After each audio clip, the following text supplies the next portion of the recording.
तो दोस्तों, घर निर्माण कार्य के एक महत्वपूर्ण वीडियो में फिर से आपका बहुत बहुत स्वागत है। आज मैं आपको बताने वाला हूं कि जब आपका स्लैब कास्टिंग कंप्लीट हो जाता है तो उसकी क्यूरिंग किस तरीके से करनी है। क्यूरिंग एक बहुत ही इम्पॉर्टेंट, बहुत ही महत्वपूर्ण प्रोसेस है जिससे जो आपका कंक्रीट है वो अपनी स्ट्रेंथ, डिज़ायर स्ट्रेंथ, जो उसको ताकत मिलना चाहिए वो उसको अचीव करता है। एक प्रोसेस होता है जिसको आप हीट ऑफ हाइड्रेशन प्रोसेस बोलते हैं, जो कि कंक्रीट को अपने स्ट्रेंथ गेन करने में मदद करता है, जिसके लिए मॉइस्चर यानी कि नमी की ज़रूरत पड़ती है। ठीक है, यहाँ पे हमने पानी दे रखा है। ठीक है, तो अगर वो नमी उसको नहीं मिलेगा तो हीट ऑफ हाइड्रेशन प्रोसेस नहीं होगा, और हीट ऑफ हाइड्रेशन प्रोसेस नहीं होगा तो कंक्रीट अपनी डिज़ायर स्ट्रेंथ गेन नहीं कर सकता है। एक कहावत है हमारे सिविल लाइन में कि भाई आप एक बोरी सीमेंट कम कर दो लेकिन क्यूरिंग ढंग से करोगे स्ट्रेंथ मिल जाएगी, लेकिन आप 10 बैग सीमेंट बढ़ा दो और उसकी तराई मत करो। ठीक है, 10 बैग बढ़ाकर आप ढाल दो छत को, लेकिन आप एक दिन भी तराई मत करो, उसकी कोई स्ट्रेंथ, जीरो स्ट्रेंथ मैं बोलता हूँ। ठीक है, बहुत ज़्यादा होगा तो 7 से 8% या 10% अचीव करने वाला है, बाकी सारा का सारा वेस्ट हो जाता है, कोई ड्यूरेबिलिटी नहीं होती है। तो ये है क्यूरिंग। लेकिन हर स्ट्रक्चरल मेंबर का क्यूरिंग तराई करने का प्रोसेस अलग होता है। कॉलम के लिए आपको अलग तरीके से करना है, ब्रिक में अलग तरीके से करना है, और स्लैब में अलग तरीके से करना है। ठीक है, तो कैसे करते हैं, सामने आप जो ये देख रहे हो ना, इसे कहते हैं पॉन्डिंग प्रोसेस। ठीक है, पॉन्डिंग में क्या है ना कि हमने एक पूरे स्लैब को ना छोटे छोटे पॉन्ड्स में डिवाइड कर दिया। समझ लो ये एक पॉन्ड बन गया, ये एक पॉन्ड बन गया, एक पॉन्ड बन गया, इसलिए इसको बोलते हैं पॉन्डिंग प्रोसेस। इंटायर स्लैब को छोटे छोटे पॉन्ड्स में क्यारी देकर डिवाइड कर देना। क्या फ़ायदा है, कैसे करते हैं, ये भी मैं आपको भी समझाता हूँ।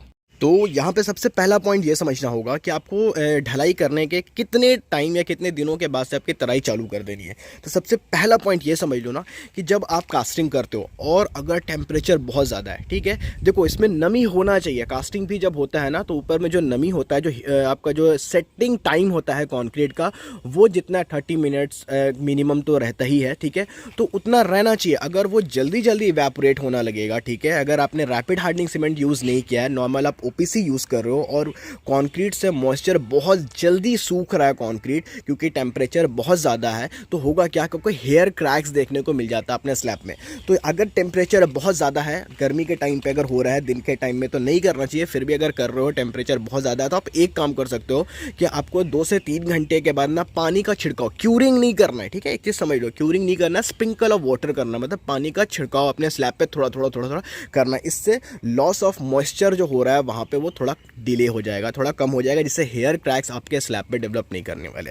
दूसरी चीज़ कि आपने आज अपने छत को ढाल दिया, कास्टिंग कंप्लीट किया है, नेक्स्ट डे क्यूरिंग नहीं होगा। सबसे पहले तो आपको ऐसे क्यारी बनाना है। ठीक है, क्यारी मतलब कि जैसे मैंने बोला कि पॉन्डिंग प्रोसेस के लिए ऐसे क्यारी बनाया जाता है। ये क्यारी किस चीज़ से बनता है, तो ये कुछ भी नहीं है, सीमेंट और आपको बालू यूज़ करना है। सिर्फ आपका जो रेशियो यहाँ पर रहेगा वो 1:10 का यूज़ कर सकते हो। 1:10 मतलब कि अगर आपने 1 तगाड़ी सीमेंट लिया तो 10 तगाड़ी आपको बालू ले लेना है। किसी को कच्चा मसाला बोलते हैं। इसका काम सिर्फ यही होता है कि पानी को अंदर होल्ड करके रखे और बाद में जब इसको हटाना हो तो ये ईजिली यहाँ से रिमूव हो जाए, यही प्रोसेस है। ठीक है, तो और हाँ, दूसरी चीज़ क्या है कि ये क्यारी का आपको हाइट कम से कम 4 इंच तो लेकर चलना है। ये जो हाइट है क्यारी का वो 4 इंच रहेगा, मतलब इसमें 4 इंच पानी होना चाहिए आपके स्लैब के ऊपर। तो इसका मतलब ये हो गया कि क्यारी का हाइट 4 इंच दोगे तभी तो उसमें ऊपर 4 इंच का पानी रहेगा, तो 4 इंच का आपको हाइट दे देना है।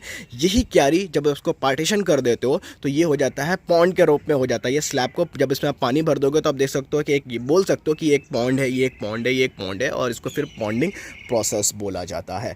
दूसरी एक और इम्पॉर्टेंट चीज़ है कि क्यारी कितने का बनेगा, तो 3 फीट बाई 3 फीट का बनाओ। बहुत बड़ा बड़ा कर देना फिर अगेन बहुत दिक्कत होता है, क्योंकि एक जगह से पानी, क्योंकि स्लैब में क्या होता है ना, सर्टेन ग्रेडियंट स्लो प्रोवाइड करते हैं पानी का निकासी करने के लिए, पानी को बाहर निकालने के लिए। तो आप बड़ा कर दोगे तो होगा क्या कि एक तरफ से पानी एक तरफ आ जाएगा, अगर आपका ढलान इधर है तो पानी इधर से उधर आ जाएगा। इसलिए आपको 3 फीट बाई 3 फीट में पूरे स्लैब को डिवाइड कर देना है। उसके बाद है कि क्यूरिंग कब तक करना है। ठीक है, तो ये हो गया अपने क्यारी। दूसरी चीज़ क्या है कि क्यारी को आपको 1 दिन छोड़ देना है सूखने के लिए, सेट होने के लिए। ठीक है, अगर आप अभी क्यारी बनाते हो 2 घंटे के बाद सोचोगे कि क्यूरिंग करें, तो क्यूरिंग जैसे करोगे ना, क्यारी मजबूत नहीं होगा, वो टूट जाएगा, लीकेज हो जाएगा। सारा पानी जो आपको पाउंड्स में डिवाइड करना था वो ऐसा होगा नहीं, पानी हो सकता है कि फिर बाहर चला जाए जिधर भी आपने स्लोप प्रोवाइड कर रखा है। तो आपको 1 दिन के लिए इसको क्यारी को सेट होने के लिए छोड़ देना है। नेक्स्ट डे जैसे कि आज यहाँ पे आपको तराई करनी है, पानी पूरे इंटायर जितने पॉन्डिंग्स आपने डिवाइड कर रखा है सब में पानी भर देना, 4 इंच तक पानी रहेगा। दिन में विंटर सीजन में 2 बार आपको ज़रूरत पड़ेगा, ठीक है, एक सुबह, फिर शाम में देखोगे तो इस पर पानी सूख जाएगा, फिर आपको शाम में इसमें पानी दे देना जो रात भर रहेगा, ठीक है।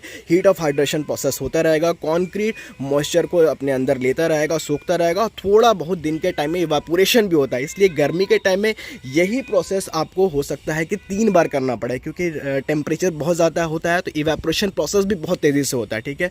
तो इधर तो आपका कॉन्क्रीट भी आपका नमी सोख रहा है, इवापोरेशन प्रोसेस की वजह से पानी भाप भी बन रहा है, तो ये प्रोसेस आपको 3 बार रिपीट करना पड़ सकता है during the time of summer season. उसके बाद क्या है कि आपको ये कितने दिनों तक करना है, ठीक है। तो एटलीस्ट 14 डेज तक आपको क्यूरिंग करती रहनी है, और अगर आप 20 डेज तक करते हो तो डेट्स गो, लेकिन according to the IS code minimum curing period of slab should be of 14 days. तो ये था दोस्तों कि स्लैब में किस तरीके से क्यूरिंग करते हैं। इस टॉपिक से रिलेटेड अगर कोई डाउट है तो आप मुझे कमेंट करके बता सकते हो। अदरवाइज अगर वीडियो चले तो प्लीज़ वीडियो को लाइक कीजिए, चैनल को सब्सक्राइब कीजिए और अपने दोस्तों के साथ शेयर कीजिए। Thank you.